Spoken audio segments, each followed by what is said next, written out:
Before I begin, I highly recommend you go ahead and just hop over to rangetouch.com/just-king-things, or just go on your favorite podcast platform of choice and look up Just King Things. It's a show in which the hosts, Cameron and Michael, review the works of Stephen King in publication order. We have now, as of this recording, two episodes on the book I'm about to talk about, both of which are very interesting. They do deep dives on the period of King's life in which these were written, the sort of general critical reception. They have Patreon bonus episodes that talk about the like movies or adaptations of King. Just like a much smarter take about uh, the book here about to see me talk about, because this is about to be like anywhere between 2 minutes and an hour of me fucking hating this book. No, no buzz. A Just Bees book club. Today we're talking about The Stand by Stephen King, one of his masterpieces. One of the best books by Stephen King. You have seen me talk about Carrie. Love that book. Really interesting use of spoiling itself to dramatic and interesting ends. I've seen me talk about Salem's Lot, a book that I've only come to love more in uh, in the months since I read it. You've seen me talk about Night Shift, a book that I like ran through and had positive and negative feelings about. I talked about Rage, a book that is absolute dog shit. But that at this point, I think I might prefer to The Stand. Um, Fuck this whole book. Fuck all 1,100 pages of this complete and uncut piece of trash. Just I've been actively trying to think over the last few days since I finished this book, and over the course of the weeks that I spent reading it, and just being just absolutely frustrated and annoyed. What other book is there that I've read that was such a miserable time to get through? And I'm sure there's one of them. I'm sure there's just something I've forgotten that I pushed out of my memory, that I gave up on, that whatever it was, that like Stephen. I read like a Stephen R. Donaldson book in high school, or like a quarter of it. That I was just like, this shit sucks, and I stopped. Um, but like nothing else even comes close to mind about how much I came to actively resent the act of reading as this book got me to. I spent my whole life enjoying reading books. I really like books. I love the act of reading. I'm not even, I hate plot. I don't like plot, right? Don't really care about character. I think I can recognize when those things are done well or interestingly. I think I can identify when things are done interesting. I love formal um play, especially maybe is like where my like the core of my love is. Um, but like the real core of my love for books is that I love reading things. I like to read. Um, the the stand almost broke me of that, in a way that like nothing since fucking like being forced to read Hawthorne in high school before I realized I could just like poke at enough of a thing to get the gist of it and then like bullshit my way through it, uh, allowed me to never have that experience again, specifically in a class setting. Even if I did an English major, I in, in many ways cannot overstate how much I fucking hated this book. Like I really, really think The Stand is a bad novel. Um, and like, I'm genuinely torn between trying to spend an hour articulating this in front of a camera, and just like being like, here's one or two things and fuck it, I don't care. And so, like, we'll see what happens. I don't plan these things, I don't edit these things, I just record them and then I fucking upload them. So, here's one thing that made me realize that I was having a miserable time with this book. Um, for those who don't know, which doesn't make any sense because this is a Just Bees book club and you're only watching it if you're a bee, and if you're a bee, then you've read this book because I'm a bee. Um, if you haven't, it's the story of a super flu. The government made some germ warfare. The U.S. government specifically did some germ warfare, and it got out. A bunch of people die. Has a like a 99.4%. I think he specifically said that it has both a 99.4% communicability and a 99.4% death rate, uh, which is, I don't know, cool. Yeah, just give the same number, I guess. Whatever. That's fine. It's fine. Whatever. I don't actually give a shit about that part. But but my immediate reaction to that being like, fuck this, is like indicative, I think, of the ways in which I found this book interminable to read. Um, and so whole bunch of people die, roughly 99.4% of people or whatever. I guess that's not technically true. If you math that out, it's probably a slightly different number, but I'm not going to. And then the people who live all seem to be people who have very vivid dreams. I don't know if that's like a thing. Uh, that's like a thread that is like halfway unburied across the course of this book. And it seems like, it seems like there might be a thing in here about that, like this particular superflu or tube neck or Captain Trips, various names given to the virus, uh, among a handful of others, I think. It it might only like it might only affect those who dream, but not vividly enough. Is like one of the like threat. Yeah, again, like half unburied possibilities of how this shit works.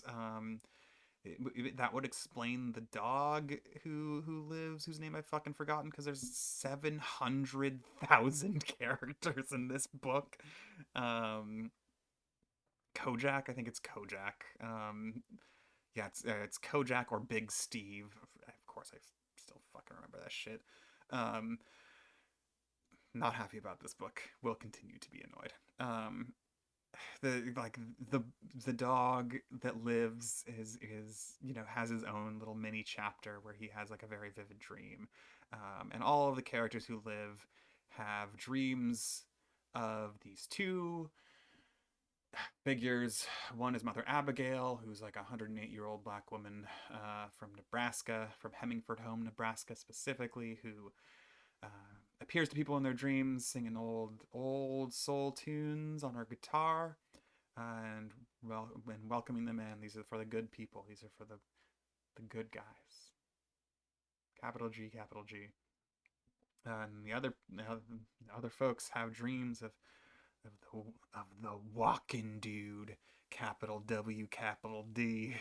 Uh, the capital G good guys, that was me editorializing. The walking dude being the name of Stephen King's big bad villain, who will be Stephen King's big bad villain for another couple decades.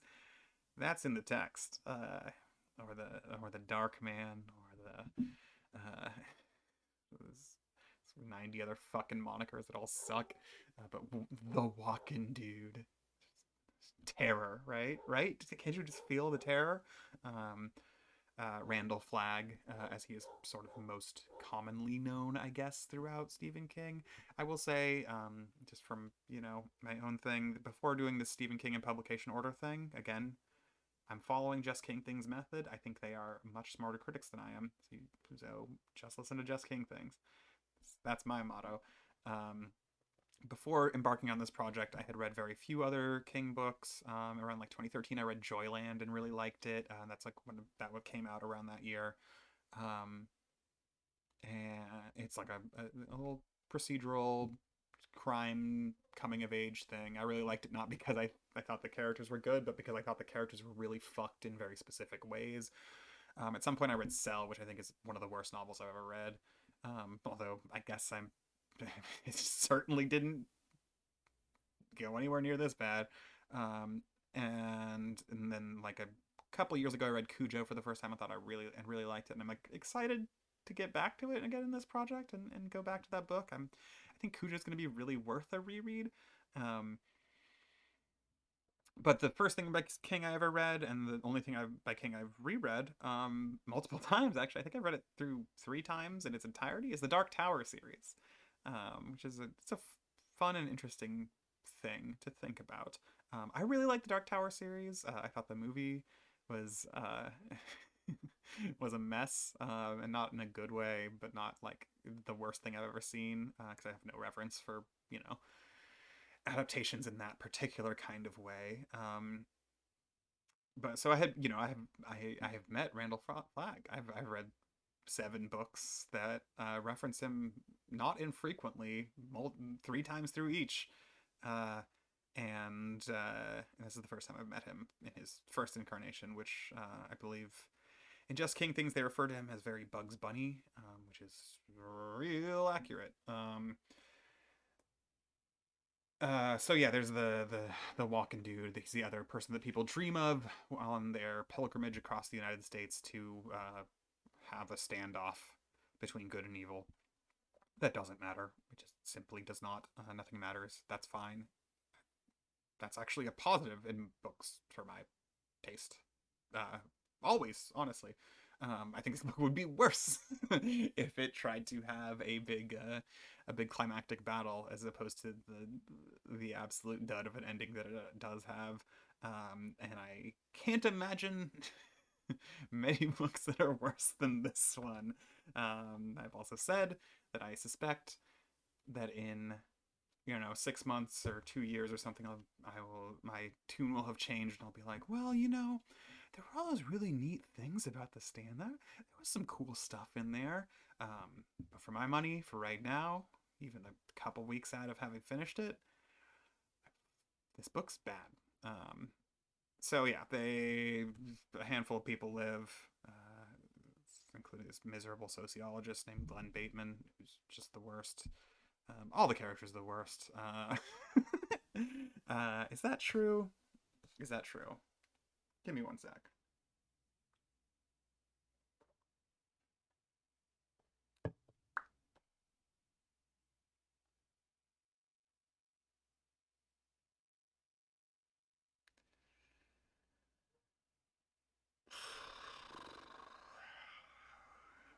There are characters who are the worst because they're nothing. There are characters who are the worst because they come to nothing. There are characters who are the worst because they're just bad people who are like presented as good people.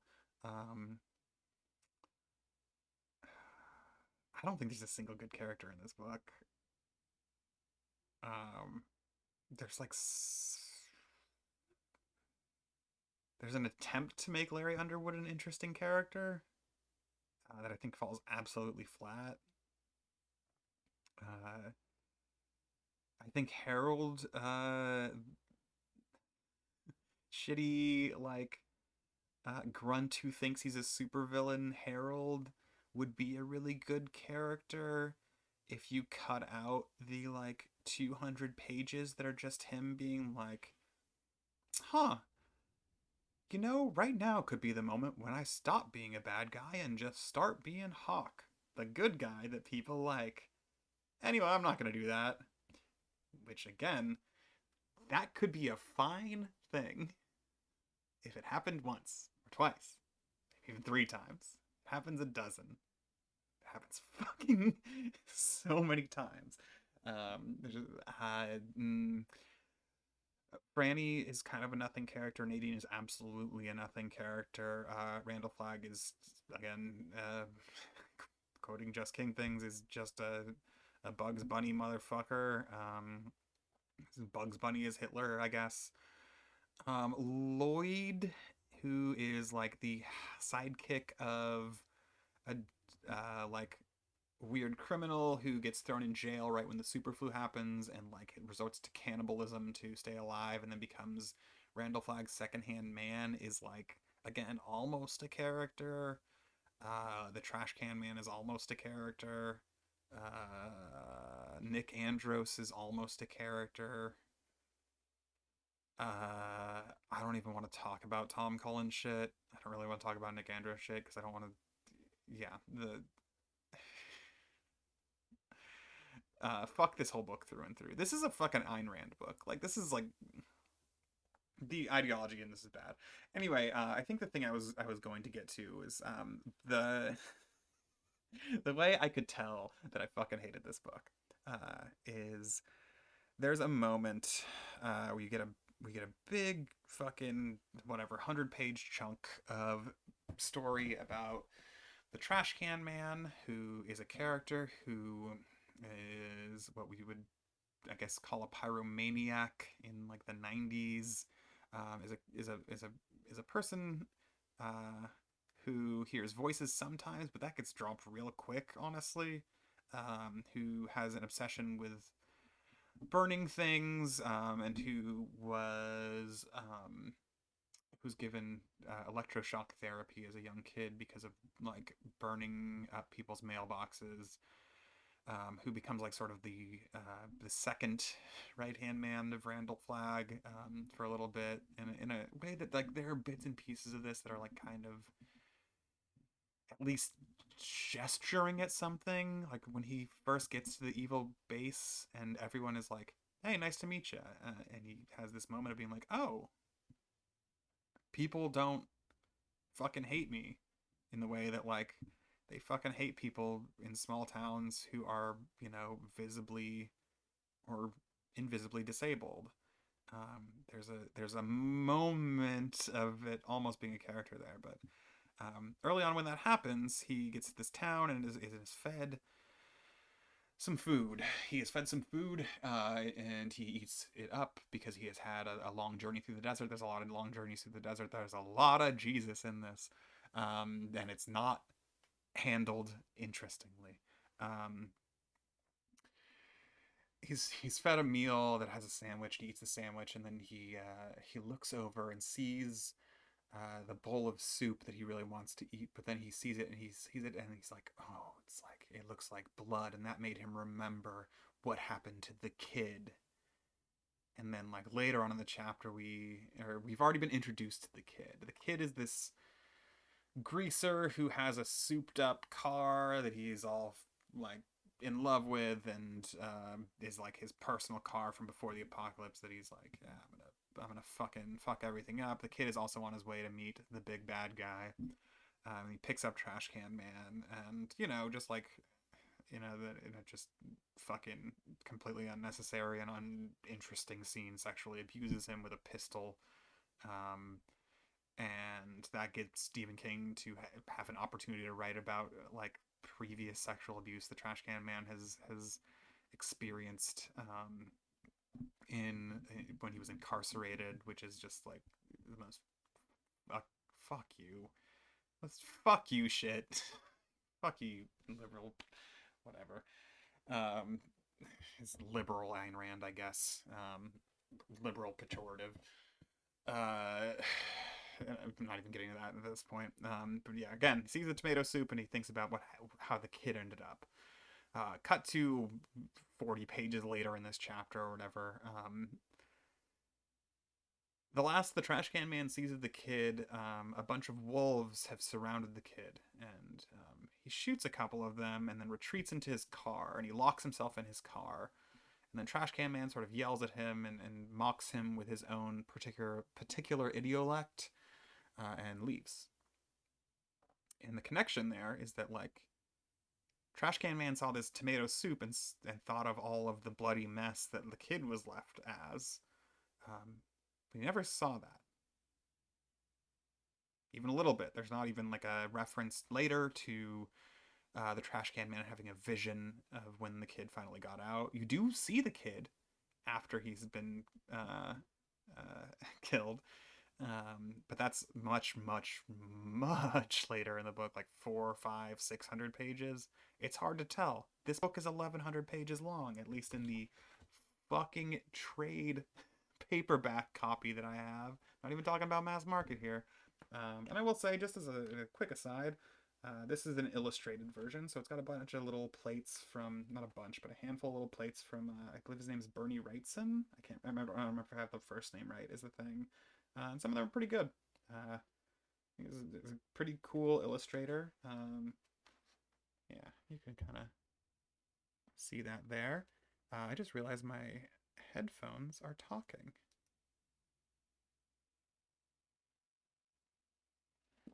I think that's the headphones that I have draped around my neck. No, it's something else. Um, it's not being picked up on the microphone, so that's fine. Yeah, there's some Wrightson illustrations in here that are good. I don't think they're well utilized really, but whatever. Um, the part where Nadine goes, that's illustrated, and that's like that's pretty fucked up.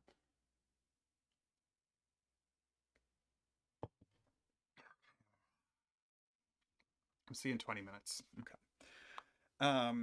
Point being, I wouldn't usually give a shit if you know a writer was like, he saw the bowl of tomato soup and he retched because of what had happened to the kid, and then he didn't, pay off that in any way. I'd be like, oh well, there's I can figure something out here. There's a thematic resonance, whatever. I had no patience for that in this book. It stuck with me in a way that, frankly, I find annoying when most people like nitpick in that way, because I'm like, the interesting thing is definitely somewhere else. Unfortunately, there was no interesting thing in this book.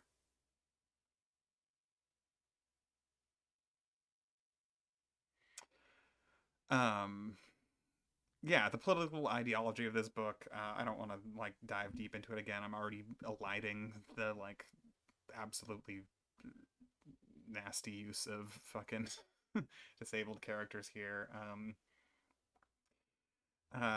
This book imagines the good guys as the kind of people who would get together and secretly ratify or and like re-ratify the U.S. Constitution in a group of like 1,000 people, because that's the best you could do.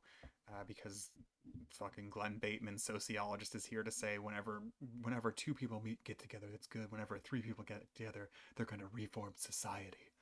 I don't know why this is the character voice that I think Glenn Bateman speaks in, but I'm pretty wedded to it right now. Um, and of course the best fucking the best way to ward off society is the U.S. Constitution. Fucking whatever. Uh, it's a fucking libertarian wet dream. Across the field, the bad guys are like Stalinist Nazis, and the good guys are fucking homesteader settlers. Like it's absolute trash. uh, yeah,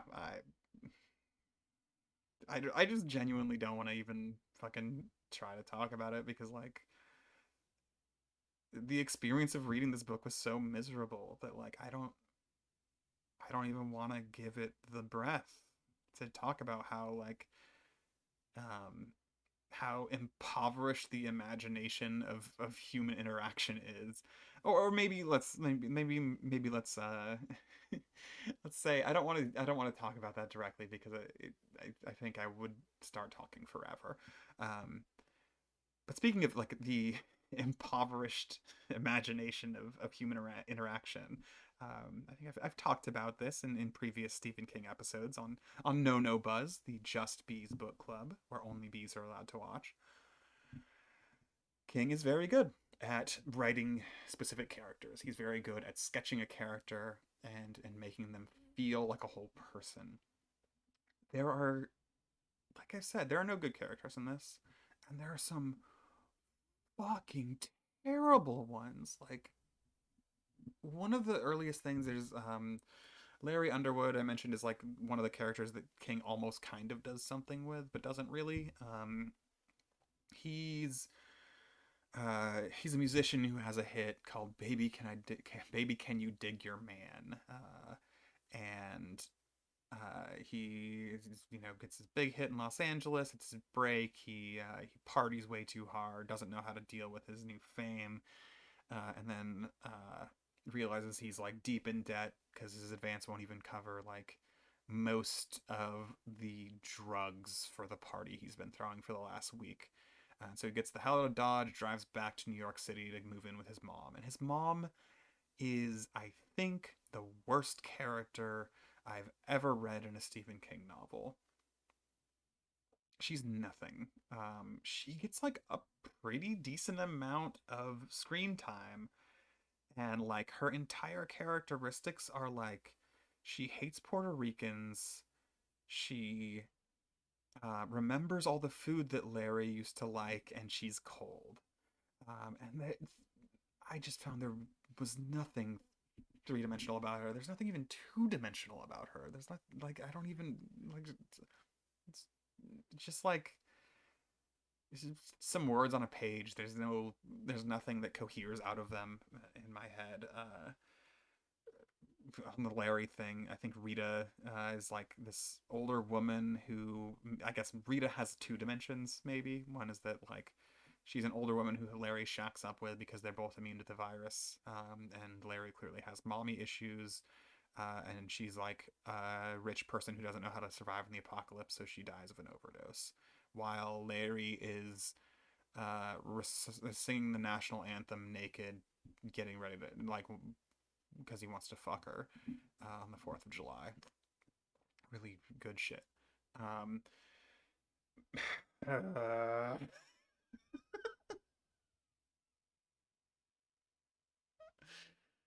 uh, uh,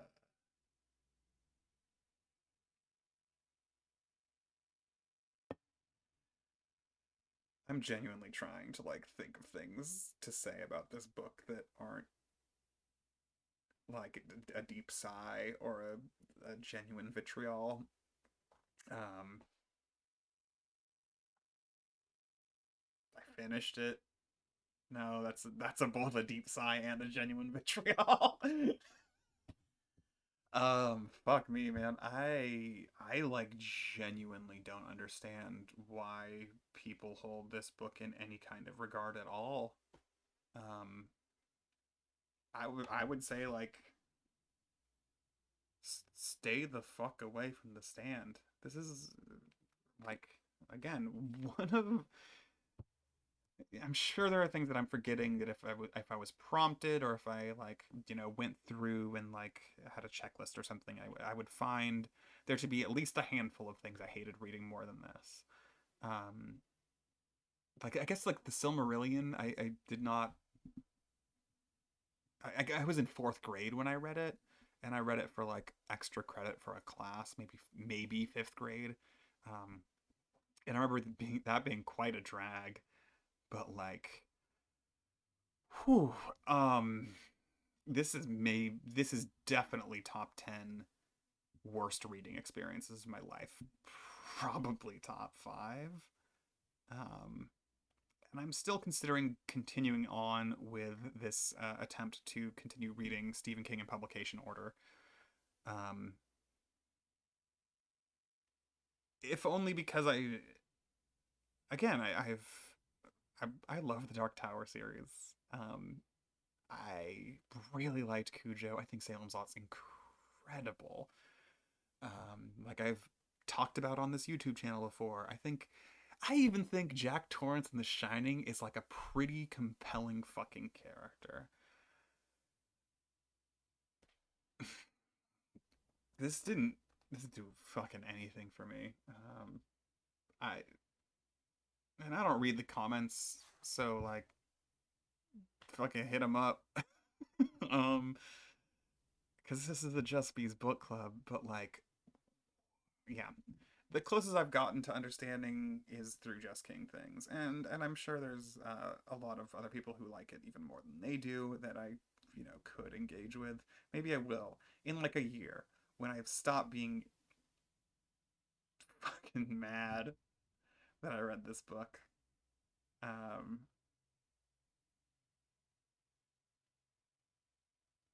yeah, I read some dog shit. Like I do. I read some bad books. Uh, hey, this is the first one in a while where I've been furious at it, and that's not a good thing. That's not like, oh, it provoked a react. No,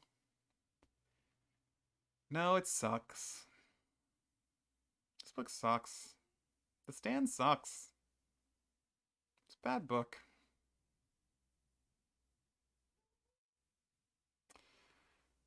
Yeah.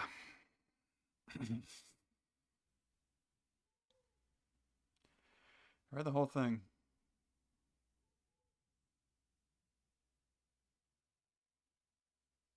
Thanks for not watching.